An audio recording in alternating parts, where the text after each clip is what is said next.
धूमावत्यै प्रबलप्रकटाम् पूर्णैरोवतंसम् ज्ञानो देवं भवतुमवताम् पूर्णचिन्त्यावचिन्त्यम् सर्वोत्कृष्टं नरस्यमधिकम् पूर्णं सदा वै वदः दीर्घो यस्य मनो वाञ्छितसदं सिद्धिः सर्वापशनम्। धूमावती के दो नाम हैं, दो अर्थ हैं, दो प्रयोग हैं। एक धूमावती महाविद्या है जो 10 महाविद्याओं में से एक महाविद्या है, यानी संसार में जितने भी देवी देवता हैं उनमें से 10 देवियों को महत्वपूर्ण माना गया है, क्योंकि त्रिगुणात्मक शक्ति है। महाकाली, महालक्ष्मी, महासरस्वती, इन तीनों को 10 रूपों में विभक्त किया गया है, उनको 10 महाविद्याएं कहा गया है। और संसार की श्रेष्ठतम विद्याएं या साधनाएं इन 10 में समाहित हैं। अगर 10 महाविद्याओं को सिद्ध कर लेते हैं तो संसार में और कोई साधना सिद्ध करने की जरूरत ही नहीं होती। इसके 2 भाग हैं। एक भाग में तो शत्रुओं को परास्त करने के लिए, बर्बाद करने के लिए, सत्यानाश करने के लिए इस धूमावती साधना का प्रयोग किया जाता है, और दूसरा धूमावती प्रयोग किया जाता है जीवन की सारी इच्छाओं की पूर्ति के लिए, पूर्णता के लिए, सफलता के लिए, और जो हम चाहते हैं वह प्राप्त होने के लिए। अब 2 बातें अलग अलग हो गई। एक बात तो केवल शत्रुओं पर वज्र की तरह गिरने के लिए कि शत्रु कोई हो वह अपने आप में नेस्त नाबूद हो जाए, बर्बाद हो जाए, धन से, तन से, मन से, चिंतन से, विचार से, व्यापार से, नौकरी से, क्योंकि उसने हमारे ऊपर जुल्म किए होंगे, तकलीफें दी होंगी, परेशानियां की होंगी। और दूसरा रचनात्मक है, जो कि धन प्रदान करने वाली, यश प्रदान करने वाली, सम्मान प्रदान करने वाली, स्वास्थ्य प्रदान करने वाली, पूर्णता प्रदान करने वाली। यह महाविद्या जो मैं आज प्रयोग संपन्न करवा रहा हूं, यह जीवन में सब कुछ प्रदान करने वाली है कि हम सब कुछ प्राप्त कर सकें जो जीवन में हमारी इच्छाएं हैं, विचार हैं, चिंतन है, धारणाएं हैं। और धूमावती महाविद्या या साधना, ये जो साधना बता रहा हूं, ये ऐसी नहीं है कि आप मखौल की तरह या मजाक की तरह इस साधना को करें। इस साधना को मजाक की तरह करेंगे तो कोई फल आपको नहीं मिल पाएगा। यदि आपको एमए क्लास पास करना है तो रात रात भर जागना पड़ेगा, आंखें लाल हो जाएंगी, शरीर दुबला हो जाएगा, मांस गल जाएगा, तब आप एमए के फर्स्ट क्लास में आएंगे। हलते खेलते कूदते नाचते एमए पास नहीं कर सकते। 4थी क्लास पास कर सकते हैं, कबड्डी खेलते हुए और नहीं पढ़ते हुए, कम पढ़ते हुए भी 4थी क्लास तो पास कर सकते हैं, पर एमए क्लास पास नहीं कर सकते। और आप एमए क्लास को भी 4थी क्लास की तरफ पास करने की सोचते हैं तो सफलता नहीं मिल पाती। जो एमए की पढ़ाई करते हैं आप देखेंगे तो उनको न खाना अच्छा लगता है, न पीना अच्छा लगता है। बस एक इम्तिहान नजदीक आ जाता है तो सारा खेल कूद, नाच गाने सब उसके बंद हो जाते हैं, सिनेमा देखना वगैरह। केवल एक ही धुन, एक ही लगन की मुझे प्रथम श्रेणी में पास होना है। ये धुन और ये लगन आप में लगे तो सफलता मिलेगी। और यदि आप ठीक है दिन भर काम करते रहे, इधर भटकते रहे, झूठ बोलते रहे, खाते रहे, पीते रहे, शाम को 4 मालाएं कर ली, तो आपको सफलता नहीं मिल सकती। 10,000 साल तक भी नहीं मिल सकती, या पहली बार भी मिल जाएगी तो सही ढंग से करेंगे तो। क्योंकि ये साधना या कोई भी साधना आपने उसको मजाक का विषय बना लिया है, जबकि वो सबसे गंभीर कार्य है, सबसे गहन कार्य है। इतना अगर इजी कार्य होता तो फिर सारे संसार के लोग महाविद्या को सिद्ध कर लेते, फिर तो किसी के शत्रु होते ही नहीं, फिर तो जीवन को गरीब रहता ही नहीं। मगर हम पूर्ण क्षमता के साथ काम करने की सचेष्टा नहीं है। और जब चेष्टा नहीं होगी, चेष्टा का मतलब है 24 घंटे एक ही धुन होगी, उसको चेष्टा कहते हैं। 24 घंटे हमारे बंट गए, उसमें कुछ हिस्सा पत्नी को मिल गया है, कुछ अपने तबीयत को ठीक करने में लग गया है, कुछ नौकरी को लग गया है, कुछ व्यापार को दे दिया है, कुछ अपने शरीर को सुंदरता को दे दिया है, थोड़ा बहुत गुरुजी को दे दिया है, फिर जो 5, 10, 15 मिनट बचे वो साधना में दे दिया। इतने हिस्सों में जो शरीर को बांटोगे तो साधना कहां सिद्ध होगी? सिद्ध नहीं हो सकती। पूरी की पूरी शक्ति केवल इसी कार्य में लगाएंगे तो होगा। न फिर व्यापार चिंता है, न नौकरी चिंता है, न गुरु जी की चिंता है, न घर की चिंता है, न स्वास्थ्य की चिंता है। केवल इसको प्राप्त करने की चिंता है तो सिद्ध होगी। ये हमारी सोच, ये गलत जो नहीं कर रहे हैं, ये हमारी कमी है। मतलब एक ही लक्ष्य हो, एक ही चिंतन हो, एक ही धारणा हो। जब अर्जुन द्रोणाचार्य से सीख रहे थे तो रात को 1 बजे भी वो तीर ही चलाना अभ्यास करता, सुबह तीर चलाना अभ्यास करता, दोपहर को दिन में कम से कम 22 घंटे तक वो तीर चलने का अभ्यास करता रहता था। और हम 24 घंटों में से आधा घंटा साधना करते हैं, बाकी हम दूसरे कामों में लगे रहते हैं और फिर असफल हो जाते हैं। वो नहीं है।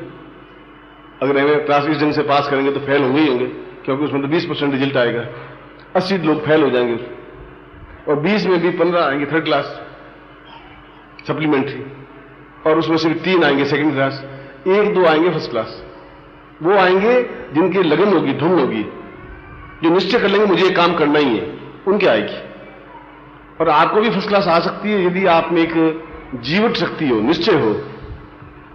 और इसके लिए जरूरी है आपके घर का वातावरण साधनात्मक हो। घर का वातावरण अच्छा नहीं है, लड़ाई झगड़े, मारपीट है, तनाव है, बेटा कहीं जा रहा है, पत्नी कहीं जा रही है, आप कुछ और कर रहे हैं। जब वो एटमोस्फियर नहीं होगा तब भी साधना नहीं हो पाएगी। साधना के लिए वो एक वातावरण घर का निर्माण करना जरूरी है। या जिस कमरे में साधना कर रहे हैं उस कमरे में फिर और कोई प्रवेश नहीं करे और चुप रहे, बिल्कुल मौन रहे यथासंभव, तो घर का तनाव थोड़ा कम होगा, लड़ाई झगड़े होंगे नहीं। अगर बेटा बोल रहा है तो आप शांत रहें, पत्नी जी जी कर रही है तो आप बिल्कुल मौन रहें, बस खत्म। उस साधना के में खुद बोलना है, उनको जवाब देना है, और वो जो कुछ बोले उसको बोलने दीजिए, आप सुनिए मत, करिए मत, बस खत्म। तो हो पाएगा। अब उसको पत्नी को समझाएंगे, तू समझती नहीं है, मैं साधना सिद्ध करूंगा, महाकाली आ जाएगी, धूमावती आएगी, तुम ऐसा कर लो, तू समझती क्या है, तो अगर कर्म फूट गए साधना कहां होगी, ये गुरु जी ने पूंछ पकड़ा दी तुम्हें, इसे कुछ होना नहीं है, और तुम सोचोगे यार कुछ होगा तो नहीं, वाइफ कह रही है, तो नहीं हो सकता। क्योंकि आपको अपने ऊपर कॉन्फिडेंस होना चाहिए, घर का वातावरण भी अनुकूल बनाना चाहिए। फिर जो मैं विधान बताऊं उस विधान के अनुसार करना पड़ेगा। अब विधान के अनुसार नहीं करेंगे तब भी सफलता नहीं मिल पाएगी। असफलता कहां मिलती है मैं वो समझा रहा हूं। मैं आपको कहूंगा दीपक लगाना चाहिए, आप कभी दीपक लगाए, कभी नहीं लगाया, कभी यहां काम कर दिया, कभी बठिंडा में जाके काम कर दिया, कभी और जाके मंत्र जाप कर लिया, क्योंकि लगन तो है नहीं। ठीक है, इजी वे में यहां हो गया, 4 दिन बठिंडा गए तो बठिंडा कर लिया, स्नान कर लिया, हाथ पैर धो लिए, वहां मीट खा रहे हैं नहीं खा रहे हैं, उनका वातावरण कैसा है, अन्न कैसा है, कुछ पता नहीं पड़ता। जिसका आप जैसा अन्न खाएंगे वैसी आपकी बुद्धि हो जाएगी। इससे शुद्ध अन्न जो घर का होता है, जो आपकी खरी कमाई का अन्न होता है, उससे आपको सफलता मिल पाएगी। एक साधु था और बड़ा वीतरागी साधु था, त्यागमय साधु था, शरीर पर एक लंगोट के अलावा कुछ पहनता ही नहीं था। एक बनिए के घर गया एक रात्रि को विश्राम करने के लिए। बनिए ने बहुत प्रार्थना की, मैं आपका शिष्य हूं, आप मेरे घर एक रात्रि विश्राम करें। तो जब 2-3 साल हो गए तो उसने सोचा कि आज इसके यहां विश्राम कर लेते हैं। शाम को वहां ठहर गए। बनिए ने बहुत अच्छा जो कमरा था सज्जित, उस कमरे में पलंग बिछा दिया, उसके ऊपर इत्र का छिड़काव कर दिया और शाम को अच्छा भोजन करवा दिया। भोजन करके वो पलंग पर लेटे तो सामने एक सोने का हार उस रानी बनिए की वाइफ का लटका हुआ था, क्योंकि वो पर्सनल रूम था उसका। तो सामने सोचा कि यहां कोई देख तो रहा नहीं है, मैं हार को जेब में डाल दूं, सुबह चले जाना है, और मेरे पर डाउट कर ही नहीं सकते, मैं तो गुरु हूं। वो डाउट करेगी तो किसी और पे करेंगे, नौकरों पे करेगी, मेरे पर डाउट नहीं कर सकती। उसने हार को जेब में डाल दी। जेब में डालकर सारी रात सोता रहा, भरपूर नींद भी आ गई। सुबह वो शौचादि कार्य निवृत्त जंगल में गया और शौचालय का निवृत्त हुआ और उसको धक्का लगा कि उसने आज 50 साल की तपस्या कैसे खंडित हो गई, ये चुराई कैसे हार चोर लिया, करूंगा क्या इस हार को, किसको पहनाऊंगा। और उसने वापिस आकर चुपचाप हार को टांग दिया। मगर उसने सोचा कि ये हुआ क्यों, आज तक मैंने किसी की सुई नहीं ली, कभी देखा ही नहीं सोने के टुकड़े को चाने की, आज कैसे मेरे को बुद्धि कैसे पैदा हो गई। उसने बनिए को बुलाया, उसने कहा तुम क्या काम करते हो। उसने कहा मैं आपको नहीं बता सकता हूं क्या करता हूं, आप समझ लीजिए। कि नहीं कुछ तो करते होंगे, कुछ परिश्रम करते होंगे, ईंट ढोते होंगे, मेहनत करते होंगे। मैं इनको तस्करी करता हूं, इधर का माल इधर बस हेरा फेरी करता हूं, कमाता हूं। आपको उसे क्या, मतलब आपको मैं दक्षिणा दूंगा, आप चिंता मत करिए। उन्होंने समझ गया कि अन्न तस्करी का अन्न है, इसलिए मेरी बुद्धि को बुद्धि हुई। अब आप किसी के यहाँ जाके भोजन करें, अब उसका अन्न कैसा होगा, और वहां साधना में सफलता मिल नहीं सकती, क्योंकि आपका मन भटकेगा। वो कहेंगे कि वो खुद ऐसे ही है तस्कर, वो आपको भी तस्कर बनाने की कोशिश करेंगे। वो पूजा पाठ नहीं करते, आपको भी ऐसी बुद्धि देंगे कि फालतू कर रहा है, कुछ है नहीं, ये दुपट्टा ओढ़ने होगा क्या, ऐसा फिर सब लोग कर लेते हैं और आपका मन भ्रमित हो जाएगा। मैं केवल उदाहरण देकर समझा रहा हूं, ये चीजें ऐसी हैं जहां असफलताएं मिलती हैं। अन्न का भी 99% फर्क पड़ता है, और आपके घर में जो अन्न होगा वो आपके परिश्रम का होगा, चाहे बुद्धि का परिश्रम हो चाहे शरीर का परिश्रम हो। मैं शरीर का परिश्रम करता ही नहीं, बुद्धि का परिश्रम करता हूं, ईंटें ढोता नहीं, गारा मिट्टी लाता नहीं, तो शारीरिक परिश्रम मेरा नहीं है, पर मानसिक परिश्रम है। इस समय मानसिक परिश्रम कर रहा हूं आपके साथ, और उससे अगर मुझे 2 पैसे मिलते हैं तो वो बेईमानी के पैसे नहीं है। मगर यहां कोई चीज चुरा लो, आपको सामान पड़ा चुरा लो, तो वो मेरा बेईमानी का पैसा है। या मैं ये कह दूं चाहो साधना कुछ नहीं, जाओ मौज करो तो हो जाएगा सब ठीक, तो बेईमानी का पैसा है मेरा। यानी जितना मैं कहूं उतना करूं, वह मेरी ईमानदारी का पैसा होगा। इसलिए धूमावती जीवन में सब कुछ प्रदान करने में समर्थ है, और हजारों साधकों ने, योगियों ने, सन्यासियों ने सिद्ध किया है। करोड़ों लोग असफल भी हुए, हजारों में सफल भी हुए, करोड़ों असफल भी हुए। असफलता के लिए कारण यह है, अगर आप एक सिंसियरली अगर काम करेंगे तो सफलता मिल जाएगी, और यदि आप में सिंसियरिटी नहीं है, लगन नहीं है, तड़फ नहीं है, बेचैनी नहीं है, काम करने की धुन नहीं है, साधना को सिद्ध करने का प्रयत्न नहीं है, तो सफलता नहीं मिल सकती। उसमें गुरु जी को दोष देना, धूमावती को दोष देना बेकार है। आप खुद सोच लें कि मैं क्या कर रहा हूं, क्या सही पथ है, क्या गुरु जी ने बताया वैसा सही है, क्या मैं शुद्ध वस्त्र पहने हुए हूं, क्या स्नान किए हुए हूं, क्या उन्होंने जो नियम बनाए उस नियम के अनुसार कर रहा हूं। यदि वैसा नहीं कर रहा हूं तो एक भी कार में 200 पुर्जे होते हैं, और केवल एक पुर्जा निकाल दीजिए, एक कील निकाल दीजिए, थोड़ी कार रुक जाएगी आपकी। 199 पुर्जे सही है, बस एक पुर्जा निकाल दिया आपने स्टीयरिंग का, अब स्टीयरिंग भटक जाएगी, गाड़ी टकरा जाएगी। उसमें से एक छोटा सा एक दिन करने से क्या फर्क पड़ा, एक दिन मान लो दिया नहीं लगाया तो क्या फर्क पड़ेगा, दिया बुझ गया मार्ग में तो क्या फर्क पड़ा। मैं कहता हूं एक कील निकाल दी तो क्या हो गया, गाड़ी नहीं चलेगी, साधन में सफलता भी नहीं मिल पाएगी। या तो पूरी मशीन होगी तो गाड़ी चलेगी, या फिर कंप्लीट नहीं होगी, दोनों बीच में आप नहीं चल सकते। कभी आप मंजाब कर लिया, कभी नहीं किया, कभी रात को 10 बजे किया, कभी 12 बजे कर लिया, कभी यहां कर लिया, कभी किशनगढ़ में जाके कर लिया। आप खुद सोच लीजिए कि जब गाड़ी नहीं चल सकती तो आपका महाविद्या कैसे सिद्ध हो सकती है। मैं कह रहा हूं कि आपने इस महाविद्या को सिद्ध करने के लिए पैसे खर्च किए, समय खर्च किया है, मेरे सामने बैठे हैं, और फिर असफलता मिलती है तो आपको दुख थोड़ा बहुत होता है, मुझे 100% दुख होता है। आप ये सोचते हैं कि होना तो था नहीं हुआ, ठीक है, ऑलराइट, आगे और देख लेंगे। आप उसको एक इजी, आप सोचे कि ऐसा क्यों नहीं हुआ, आपकी आंखों में आंसू आने चाहिए कि कहां असफलता मिली, क्यों मिली मुझे असफलता, गड़बड़ कहां थी, मंत्र गड़बड़ नहीं, गुरु गड़बड़ नहीं, साधना गड़बड़ नहीं, फिर तो असफलता क्यों मिली। आप विश्लेषण करेंगे, जैसे साधु ने विश्लेषण किया कि ये मैं क्यों चुराया, क्या जरूरत पड़ी थी, मैं करूंगा क्या इसका, उसने विश्लेषण किया अपनी लाइफ का, उस दिन का। आप विश्लेषण करते नहीं, विचार नहीं करते, चिंतन नहीं करते, तब असफलता मिल जाती है। इसलिए मैं इस साधना को, प्रयोग को, चाहे वो प्रयोग छोटा हो चाहे बड़ा हो, चाहे मंत्र छोटा हो चाहे बड़ा हो, चाहे 2 घंटे की साधना हो चाहे 1 घंटे की साधना हो, ये बहुत बड़ी बात नहीं है। बंदूक की गोली लगने में 1 सेकंड लगता है, तन चने के दाने जितनी बंदूक गोली होती है, बस खत्म। दोनों छोटी छोटी चीज होते हैं, मैं मारा और 1000 में 1 सेकंड के 1000 विषय में आपके लगी, सेकंड भी नहीं लगा, और इतना बड़ा गोला था नहीं, चने के आकार से छोटा था, आप मर गए। बड़ा होने से या बड़ा मंत्र होने से या बड़ी लंबी चौड़ी साधना होने से सफलता नहीं मिल पाती। छोटा हो मगर सही हो, वो गोली भी सही हो, बंदूक भी सही हो, चलाने वाला भी सही हो।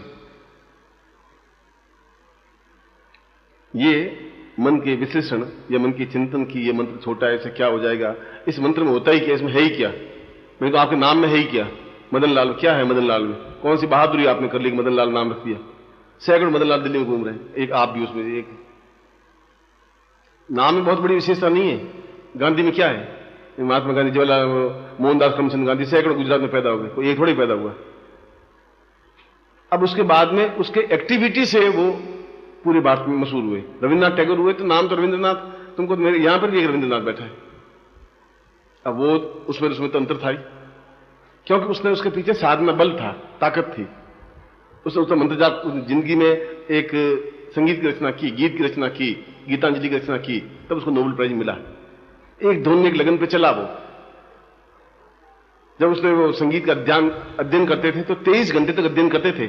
आधा घंटा सोते थे, चिंतन करते कि आधा घंटा मैं नींद ले रहा हूं, क्यों लूं? गुरु जी कहते थे नींद लेनी जरूरी, आधा घंटा रोज। तो उसकी लगन थी, तब वो रविंद्रनाथ कहलाए। पैदा होते समय रविंद्रनाथ नहीं थे, पैदा होते समय कोई महात्मा गांधी नहीं बन गए थे। पैदा तो आप और हम जैसे पैदा हुए वैसे ही पैदा हुए थे। उतनी हाथ थे, उतने ही पांव थे, उतनी आंख थी, उतनी माइंड था। उनमें एक धुन थी, लगन थी। और आप में अगर धुन और लगन होगी तो ये महाविद्या तो बहुत साधारण है, बड़ी से बड़ी साधना भी सिद्ध कर सकते हैं। कुल मिलाकर कहने का तात्पर्य यह है कि मैं साधना जो संभव करवा रहा हूं, इस साधना को गंभीरता से ग्रहण करें, स्वीकार करें, उस साधना गंभीरता से करें और उसको पूरा जैसा बताया उस तरीके से करें, क्योंकि ये जीवन को परिवर्तित कर देने की साधना है। ये मूंगफली खाने की साधना नहीं है कि बस में बैठे मूंगफली चुट रहे हैं, चल रही है बस और आप भी भजन कर रहे हैं, वैसी साधना नहीं है ये गंभीर कोई भी साधना हो गंभीर है, चाहे संगीत की साधना हो, चाहे ज्ञान की साधना हो, चाहे प्रवचन देने की साधना हो, चाहे कोई भी साधना हो। आपको उसमें अभ्यास हो, लगन हो, तड़फ हो, बेचैनी हो, चिंतन हो, गहराई हो, तब उसमें सफलता प्राप्त हो सकती है। अब मैं इस प्रयोग को आपको संपन्न करवा रहा हूं।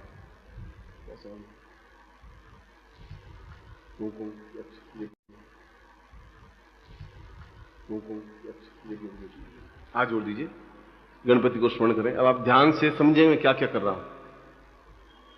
और ये कैसेट में संग्रहित है, जो बोल रहा हूं कैसेट में है, कहीं भूल जाए तो कैसेट को सुन ले वापिस। कैसेट का मतलब गुरु आपके घर में बैठे हुए हैं, जो ज्ञान दे रहे हैं, प्रवचन दे रहे हैं। सुबह लगाया, आप गुरु जी की आवाज सुन रहे हैं, नानद सिमाली की आवाज नहीं, गुरु की आवाज सुन रहे हैं। एक वातावरण बनेगा, एक निर्माण होगा, एक क्रियमाण बनेगा। श्रीमन महागणाधिपति नमः, लक्ष्मी नारायणाभ्यान नमः, उमामेश्वराभ्यान नमः, सतीपुरंदराभ्यान नमः, मातृपितृचरण कमलेभ्यो नमः, इष्ट देवताभ्यो नमः, कुल देवताभ्यो नमः, ग्राम देवताभ्यो नमः, स्थान देवताभ्यो नमः, वास्तु देवताभ्यो नमः, वाणी निर्वाभ्यान नमः, सतीपुरंदराभ्यान नमः, सर्वेभ्यो देवेभ्यो नमः, सर्वेभ्यो ब्राह्मणेभ्यो नमो नमः। सुमुखस्ते दंतश्च कपिलो गजकर्णक लंबोदरश्च विक्टो विघ्नाशो विनायक धूम्रकेतुर्नादिक्षो भालचंद्रो ओजानना द्वादशैतान्नामानि यफणेषुनादपि विद्यारंभे वाहे च प्रवेशे निर्गमेधा संग्रामे संकटे चैव विघ्नस्य न जायते। शुक्लांबरधरं देवं शशिवर्णं चतुर्भुजं प्रसन्नवदनं ध्यायेत् सर्वविघ्नोपशान्तये। लाभस्ते सांजयस्ते सांकृतस्ते सांपराजय ये सामिन्दीवरश्यामो देस्तोऽपि विघ्नार्दन। अभिषितात् सिद्ध्यर्थं पूजितो यं सुराश्रये सर्वविघ्न हरस्मै गणाधिपतये नमः। श्रीमन्महागणाधिपतये नमः। तत्प्रातु संकल्पम कुर्यात्। दाहिने हाथ में जल लेकर के संकल्प करिए। और आपके पास 45 साल की उम्र में भी जल पात्र नहीं है जो पास में रख सके। पंचपात्र नहीं है, आचमनी नहीं है, मगर जेब में 25 रुपए तो हैं, घर में पत्नी भी है, पर जल पात्र नहीं है आपके पास, क्योंकि वो 7-8 रुपए खर्च होते हैं और रखना भी नहीं चाहिए उसको।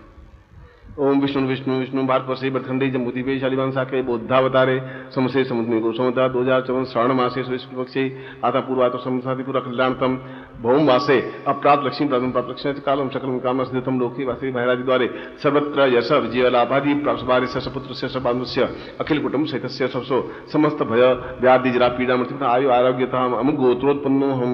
अपना गोत्र या जाति बोलिए, अमुक शर्मा हम नाम बोलिए। ताम पुरुता ए तो संभगलाम संता पूरा सिद्ध उमावती सिद्धये ताम तुभ्यम संपर्दे छोड़ दीजिए। यज्ञोपवितम धारयामी नमः। सफेद धागा जो है माला की तरह गले में पहन लीजिए। यज्ञोपवितम परम पवित्रम प्रजापति सैजन पुरस्ताद आयुष समुद्रम पटन समुद्रयामी गले में पहन। एतावग्नि पर तम ब्रह्मतम धार तमया जीर्णता परित्याग गोगच्छ सूत्र था सुखम। अब आपके सामने कुमकुम है, कुमकुम से अपने ललाट पर तिलक करिए। नमो शुनंताय सहस मूर्तये सहस पादाक्षरोर्भावे सहस नामने पुरुषाय शाश्वते सहस कोटि उदाहरणे नमः। शिखाबंधम चोटी की गांठ लगाइए। मानस्तोकित नहीं मानो आयु मानो गोकु मानो अश्विसा हवा महे तत्रादु सामे तो स्वानम से कृतिम यंत्रम स्नानम कुर्यात। अब यंत्र को बाएं हाथ में ले लीजिए और जो गुटिकाएं वो भी ले लीजिए।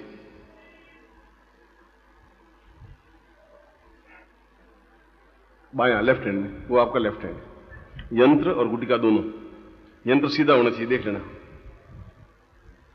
ऊपर धूमावती यंत्र लिखा हुआ है। नीचे मंत्र लिखा हुआ है। जल से स्नान कराइए। ओम वर्णश्योतम भनमसी वरुणीस्तो वर्णशतमासीद पय स्नानम समर्पयामि। दूध से पया पृथिव्याम पय ओघदी उपयो दिवंतरिक्षे पयोदाह पयश्वती दिशा संतवयम दधि स्नानम समर्पयामि नमः। घृत स्नानम समर्पयामि नमः। मधु स्नानम समर्पयामि नमः। शर्करा स्नानम समर्पयामि नमः। पंचामृत स्नानम समर्पयामि नमः। तत्रादौ पुनः गंगा जलम स्नानम समर्पयामि नमः। ओम शुद्धबाला सर्वशुद्धबालो मणिमालस्तास्विना श्वेता श्वेताक्षोरुणस्ते रुद्राय पशुपतये कर्णाम जावाम अवरुद्रम शुद्ध स्नानम समर्पयामि नमः। प्रच्छयामि। दुपट्टे से पहुंच लीजिए।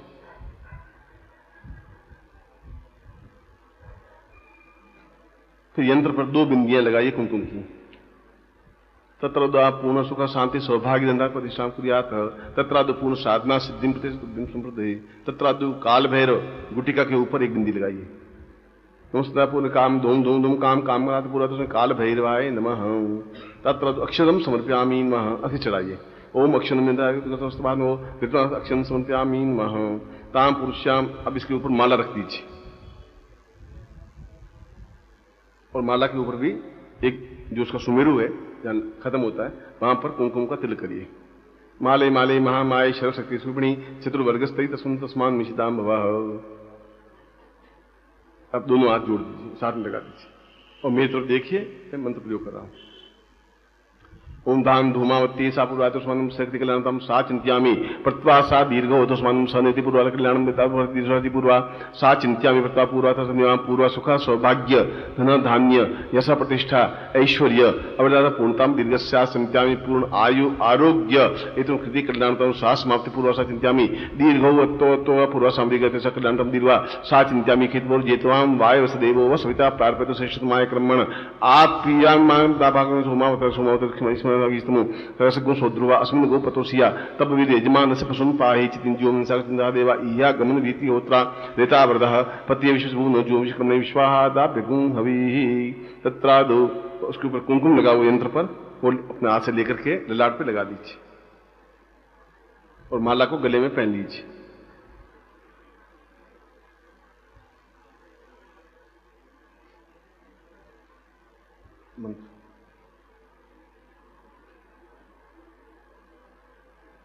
मंत्र बोल रहा हूं, आप मेरे साथ बोलेंगे। ओम धूम धूम धूमावत्यै फट। ओम धूम धूम धूमावत्यै फट। ओम धूम धूम धूमावत्यै फट। तत्रा दुसापुधुम आशीर्वादम पठेत। ये नीचे रख दीजिए, हाथ खोल दीजिए। मंत्रार्था सुखा संतो वाग्शीर्वचस्मारोग्यम महत्वम पुत्रलाभम सत्संवत्सरम दीर्घमायु श्रेष्ठते लक्ष्मी पत्नियां बहुरात्रे पार्श्वे नक्षत्राणि रूपसंवातम ममिघाण सर्वलोकम ममिघाण। सिर पे हाथ लगा दीजिए। अब इसके 5 बिंदु हैं, वो आपको मैं बता देता हूं कि साधना कैसे करनी है आपको। सबसे पहले तो आपके घर में आसन सफेद या पीला जो भी हो आसन बिछा हुआ हो, सामने किसी पात्र में ये यंत्र स्थापित हो, गुटिका स्थापित हो, आपका मुंह दक्षिण दिशा की ओर हो, पूर्व या उत्तर में दक्षिण दिशा की आपका मुंह हो और सामने यंत्र हो, ये गुटिका हो और तेल का दीपक हो। तेल कोई भी प्रकार का यूज हो सकता है और धोती पहनी हुई हो, पैंट पहन के काम नहीं चलेगा और सिले हुए वस्त्र नहीं, बनियान भी नहीं हो, कुर्ता भी नहीं हो, केवल तहमत की तरह धोती बांध दें या जैसे मैं बांधता हूं वैसे बांधते हैं। और रात्रि को यह साधना करनी है और जो आपको मैंने माला दी है इस माला से मंत्र जाप करना है और रोज 21 माला मंत्र जाप करना है, 11 दिन तक करना है। 21 दिन में आपको पौन घंटा लगेगा, छोटा मंत्र है। उस बीच में आपको उठना नहीं है, यानी ऐसा बीच में उठ जाए और यथासंभव एक समय भोजन करें। मैंने यथासंभव कहा है, अगर नहीं रह सकें तो दोनों समय कर लें। फिर दोनों समय करने से आलस्य बढ़ जाएगा, रात को बैठ नहीं पाएंगे, कर नहीं पाएंगे, जमाई लेंगे और आलस्य आएगा। जब 11 दिन पूरे हो जाएं, तब किसी कन्या को भोजन करवा दें, उसको कोई वस्त्र दे दें, 5 रुपए या 25 रुपए उसको दान दे दें और फिर ये जो मंत्र है इस मंत्र की 21 माला आहुति दे दें घी में। यज्ञ कुंड लगा दें, लकड़ियां लगा दें और घी लेकर के और सरसों लेकर के, काली मिर्च लेकर के उसमें 21 आहुतियां देनी है सिर्फ इसी मंत्र की। स्वाहा बोलना है, धूम धूम धूमावती फट स्वाहा, ओम धूम धूम धूमावती फट स्वाहा। ऐसा ये होगा 22वें दिन। 21 दिन कर 12वें दिन, 11 दिन करेंगे, 12वें दिन ये होगा। तब इसको आप संपन्न समझें इस प्रयोग को। अब आपका कैसा अनुभव होगा? आप कह रहे हैं कि इसमें कैसा होगा? इस बीच में ही यदि आपको ध्वनि आती है, आवाज आती है, घुंघरूओं की खनक आती है, सुगंध व्याप्त होती है, तो समझिए आप सही। उसके बाद में ये नदी में ये माला प्रवाहित कर देनी है। ये जो माला है ये एक पवित्र है, प्रवाहित कर देना है। ये यंत्र उसके बाद भी रखना है और किसी दूसरी माला से फिर आपको अगर सफलता नहीं मिल पाए तो 11 दिन का एक और पुरुषन करना है। ज्यादा से ज्यादा 3 पुरुषन होते हैं। अगर कोई सफलता पहली बार मिल जाती है, किसी को दूसरी बार मिलती है, किसी को तीसरी बार में तो मिलती ही मिलती है। यदि पहली बार में सफलता मिल जाए तो फिर आपको दूसरा प्रयोग करने की जरूरत नहीं है। बीच में गैप देकर के फिर दूसरी बार भी स्टार्ट कर सकते हैं। किसी दूसरे में नहीं मिले तो तीसरी बार करें, मैं कंटिन्यूटी नहीं। एक बार 11 दिन की कर ली, नहीं सफलता मिली तो कन्या को भोजन तो करवाएंगे, फिर 4-5 दिन के बाद में फिर शुरू कर सकते हैं, या महीने भर बाद फिर शुरू कर सकते हैं। वो यंत्र आपके पास रहेगा, माला एक दूसरी यूज करनी पड़ेगी आपको, और यज्ञ पवित्र आपको दूसरा बदलना पड़ेगा जो आपको मैंने दिया है। यदि आपको मेरा में कोई शंका रही नहीं होगी और रजस्वला समय हो, स्त्रियां करें तो एमसी पीरियड में इसको नहीं करें, फिर उसके बाद वापस कंटिन्यूस कर लें। आप कभी कभी खंडित हो जाए, माला नहीं जप करें, नहीं कर पाए तो वापस नए सिरे से शुरू करें। 11 दिन तक आपकी रेगुलरिटी होनी चाहिए आपकी। नहीं रेगुलरिटी होती है तो समझिए खंडित हो गई, फिर नए सिरे से शुरू करेंगे। दूसरे स्थान पे जाएं तो यंत्र, चित्र, माला, दीपक वगैरह लेके जाएं, वहां आप करें तो भी कोई दोष नहीं है। और शुद्ध वहां नहीं होता अपना फल खा लें, उसके घर का अन्न नहीं खाना हो तो फल बाजार से लेके खा लें, और अन्न खाएं तो अच्छा, कोई अच्छा घर का अन्न हो तो कोई दोष नहीं। ये सभी घर अच्छे ही हैं, मगर फिर भी यथासंभव शुद्ध पवित्र बने रहें तो अच्छा है। अब हाथ जोड़ दें। त्वमेव माता च पिता त्वमेव, त्वमेव बंधु च सखा त्वमेव, त्वमेव विद्या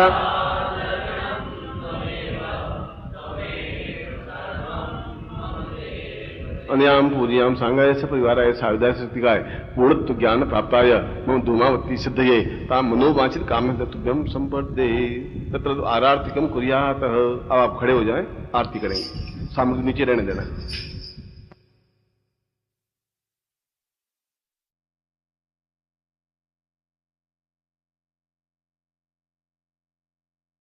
सार सारम भुजगेन्द्रहारम सदा वसंतम हृदयारविंदे भवम भवानी। ओम जय जगदीश हरे स्वामी जय जगदीश हरे। भागत जनों के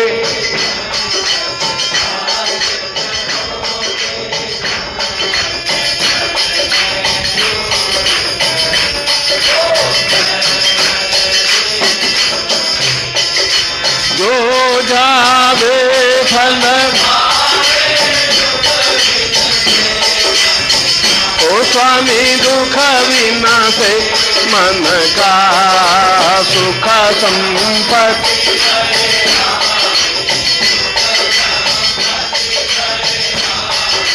कष्ट मिटे तन का। ओम जय जगदीश हरे। माता पिता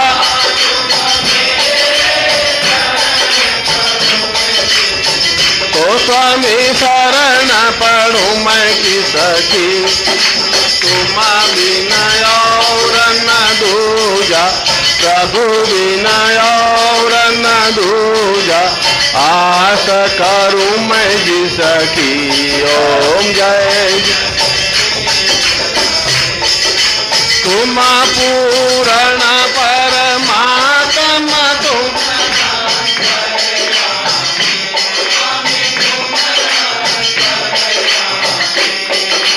पार ब्रह्म परमे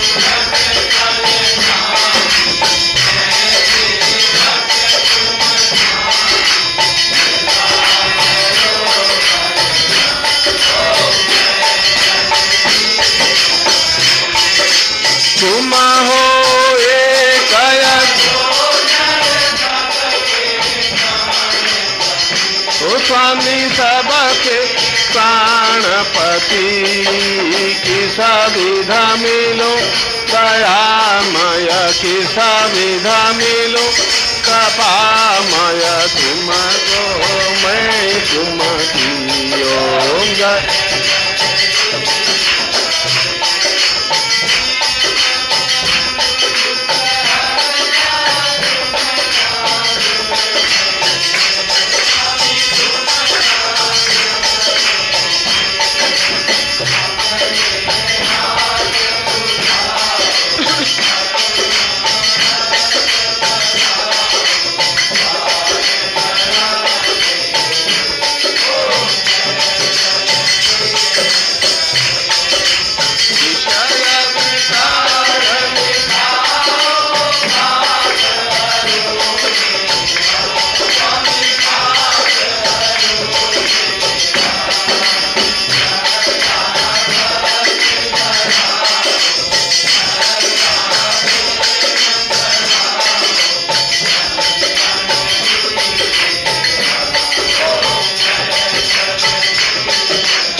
की आज के आनंद की बोल हर हर महादेव।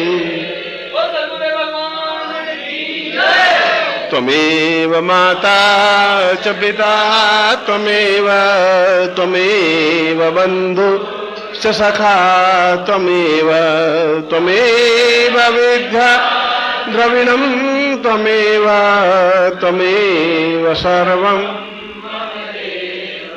तुम्हें महापूर्वा तो संध्यापति कल्याण तमसा दीर्घ धूमावती साधना साम सिद्धि प्राप्त निमित्तम सर्वश्याम सुख शांति सौभाग्य धन धान्य यश प्रतिष्ठा ऐश्वर्य ताम पृथुभ्यम संपर्ददे। आप चरण स्पर्श कर लें। और जो पिछले दिनों में धूमावती गुटिका कुछ सिद्ध की हुई थी, जो पंडितों ने सिद्ध की थी, हो सकता है 15-20 हो या 2-4 हो, मुझे ध्यान नहीं है, तो आप फ्री उसको लें, उसमें कोई द्रव्य देने की जरूरत नहीं है, उतनी सामग्री ले लें और आप वो गुटिका आप लें जो आपको पहनने के लिए, सिद्धि प्राप्त करने के लिए, जिन्होंने साधना की है, जिन्होंने साधना नहीं की है, कोई भी उसमें ले सकता है। जो आगंतुक है वो भी ले सकता है। किसी को मन में ये नहीं रहे कि मैं साधना नहीं कर पाया, अधूरा रह गया, ऐसा नहीं।